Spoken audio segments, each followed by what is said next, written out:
has arrived. The entire family out there has come out now and joined and celebrated with him as he is being received by his family. In fact, the entire family there, from cousins, relatives, all of us have gathered here as Arjun has now arrived back at his house. He had been released from the Chanchalpura jail at around 6:30 this morning, following which he has arrived back at his residence. What you can see here is celebrations that have come out now as the family.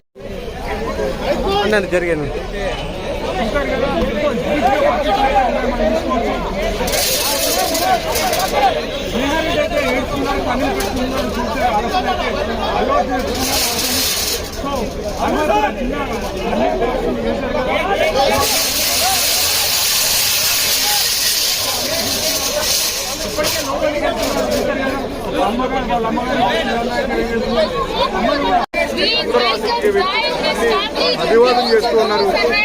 మన సంబంధించి నేను వస్తాను, నేను మాట్లాడతాను అని చెప్పేసి కూడా ఆయన ఒక అభివాదం అనేది చేస్తున్నారు. మీడియాని ఉద్దేశించి ఆయన అభివాదం చేస్తున్నారు. నేను మళ్ళీ వస్తాను అన్నది జరిగాను.